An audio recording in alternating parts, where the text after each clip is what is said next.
Peringatan, animasi ini dibuat dengan tujuan sharing pengalaman pribadi sang pengirim cerita.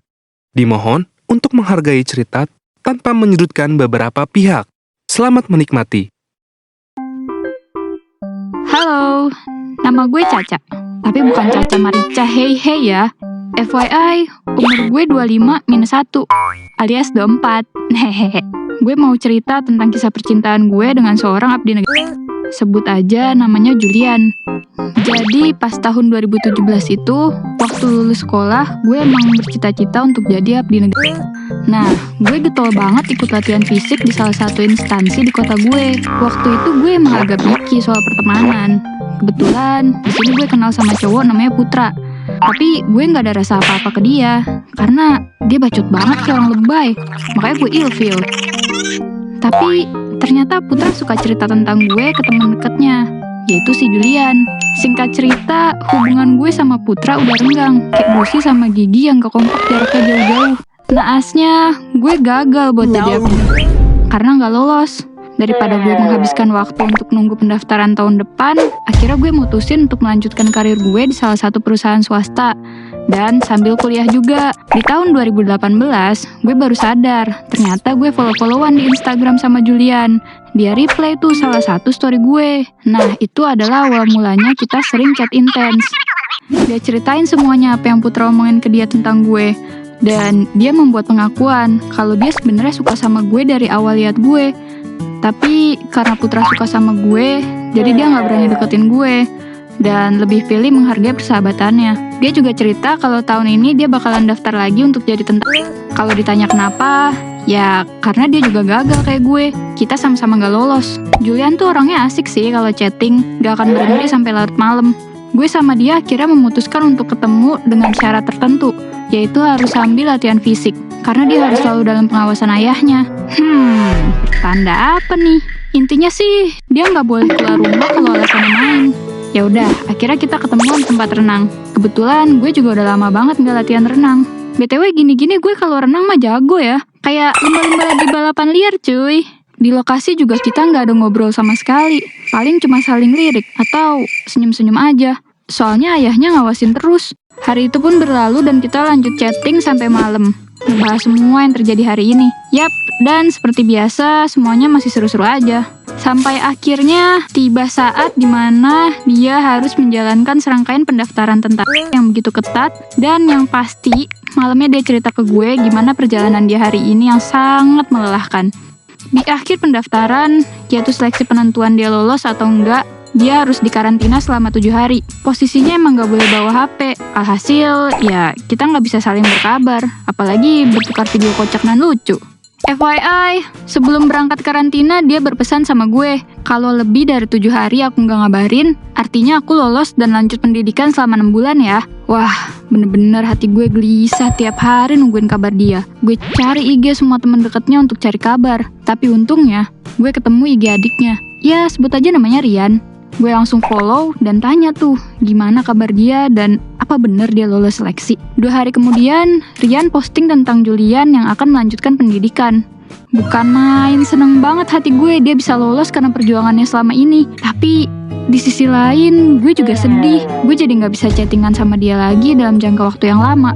Ya, gak apa-apa kali ya. Gue tahan dulu, nanti juga kalau dia udah bisa pegang HP, pasti dia bakal ngabarin gue. Hehe, si pede. Emang bakal dikabarin nih. Sebulan pertama dia menjalani pendidikan, gue dibuat galau karena bokap gue masuk rumah sakit. Kalau masuk dunia fantasi mah gue seneng. Hehehe. Canda ya ayah. Dan entah kenapa Tuhan berkehendak lain. Singkatnya, bokap gue meninggal dunia di hari ke-10 saat beliau dirawat di rumah sakit. 7 hari kemudian, Julian menghubungi gue kalau besok hari Minggu dia udah bisa dijenguk sama keluarga dan orang dekat. Untuk menghilangkan rasa sedih, gue langsung berangkat ke tempat dia.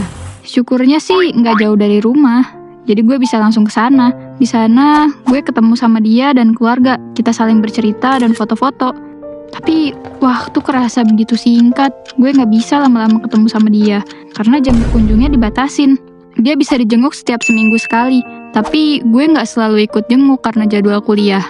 Ada satu hari di mana dia dapat IB, izin berlibur. dari hari Sabtu sampai hari Minggu buat keluar asrama. Akhirnya kita mutusin buat nonton bareng tuh. Gue jemput dia pakai motor. Terus abis nonton bioskop, gue anterin dia lagi pulang ke rumah. Itu pertama kalinya sih kita jalan bareng dan gue makin deket sama keluarganya. Beberapa kali juga ayahnya minta tolong sama gue buat jemput Julian dan antar ke rumah kalau Julian lagi libur. Saat itu gue jadi mikir, kayak apakah ini pertanda baik? Atau malah justru sebaliknya ya? Karena yang gue tahu waktu dia tuh strict banget. Tapi ya udahlah ya, gue coba berpikir positif untuk saat ini. Julian cukup sering hubungin gue lewat telepon kalau malam, sekitar jam 12 sampai jam 3 pagi. Dia sering minjem atau sewa telepon penjaga buat curhat sama gue tentang hari-harinya di sana dan cerita tentang keluarganya. Dia cerita kalau keluarganya butuh banyak biaya buat ngirimin dia ongkos buat jajan, beli makanan, keperluan dia sehari-hari, buat sekolah adiknya. Dan kebetulan ayahnya itu kerja jadi ojol, yang kerja kantoran itu maminya. Hampir setiap hari dia bahas itu masalah ekonomi. Kenapa nggak bahas kerajaan Singosari, persamaan linear dua variabel, atau sekedar chit-chat ngomongin weton dan zodiak? Kan seru. Ya, jujur gue bingung dong. Sebenarnya gue kasihan sih, tapi ya gue juga nggak bisa bantu apa-apa. Secara gue kerja juga gajinya buat bayar kuliah. Gue udah nggak punya pegangan lagi. Bahkan ongkos bolak-balik kantor aja masih suka dikasih sama nyokap. Julian cerita kalau dia sering dijadikan jaminan sama ayahnya buat minjem uang kesana sini. Dembe. Kok bisa? Kalau Julian dapat libur, pasti dia diajak sama ayahnya ke rumah temen-temen ayahnya buat minjem duit pakai seragam tentara loh. Padahal, setahu gue itu nggak boleh dilakukan. Kalau ketahuan, bisa habis dia pas masuk asrama.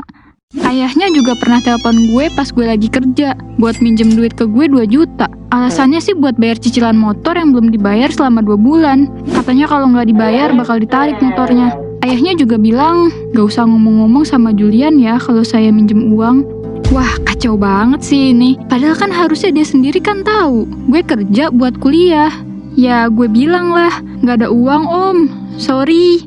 Beberapa minggu kemudian, gue dapet kabar kalau Julian dapat libur lagi 2 hari. Tapi dia gak mau pulang ke rumah. Alasannya sih lagi malu sama orang rumah karena banyak tekanan. Ya, gak jauh-jauh sih. Pasti karena masalah ekonomi. Akhirnya dia memutuskan buat nginep di rumah temennya dari hari Sabtu sampai Minggu pagi. Minggu paginya dia minta gue jemput supaya kita bisa main. Ya udah tuh. Akhirnya gue jemput dia dan kita main di rumah gue sampai sore. Ternyata ayahnya tahu kalau dia lagi dapat libur dan nyariin anaknya. Ayahnya teleponin gue terus berkali-kali. Tapi Julian gak izinin gue angkat teleponnya. Cuma karena gue gak enak, akhirnya gue paksa dia buat angkat teleponnya.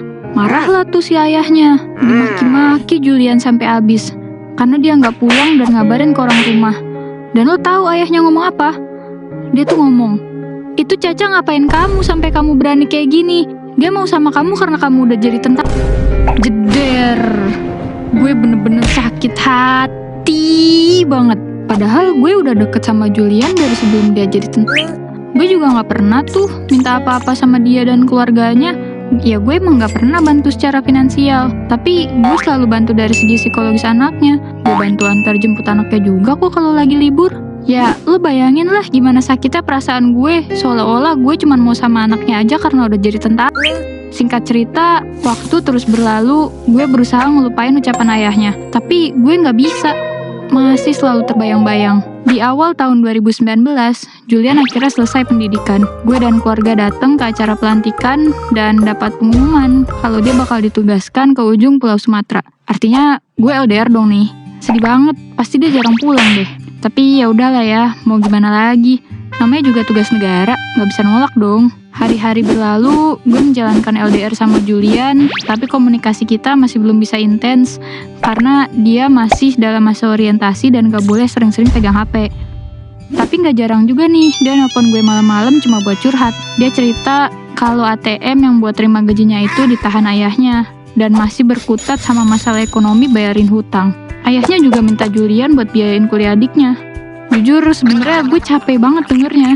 Ikut kesel tapi gak bisa ngapa-ngapain juga. Dan gue cuma bisa bilang sabar ya. Sampai di awal tahun 2020 Julian udah mulai bisa sering pegang HP. Dia selalu hubungi gue, tapi di sini gue mulai menghindar. Gue suka reject teleponnya dan gak balas chatnya. Setelah gue pikir panjang, gue gak bisa terus bersama orang yang selalu ngeluh ke gue. Mungkin menurut kalian itu bagus, karena pasangan bisa seterbuka itu. Tapi menurut gue, semua ini gak masuk akal. Jujur gue risih kalau udah bahas masalah ekonomi. Walaupun umur kita masih muda, tapi gue mikir, gimana kalau nanti kita nikah? Apa kita gak bakal berantem mulu karena orang tuanya yang ikut ngatur keuangan kita? Gue gak kebayang juga, gimana kalau nanti dia bawa gue ke ujung Sumatera? Gue harus jauh dari ibu gue. Intinya sih, gue gak siap buat terus-menerus menghadapi permasalahan dia dan keluarganya. Jadi, gue memutuskan untuk mundur. Yang pasti dia kaget dan marah. Kenapa tiba-tiba gue memilih untuk menjauh? Akhirnya ya, gue jelasin semua alasan gue. Gak lama dari itu, ada satu cowok yang deketin gue. Orangnya dewasa banget. Kalau mau dibandingin sama Julian sih, dia emang jauh lebih dewasa. Dan jadi cowok yang sesuai sama ekspektasi gue.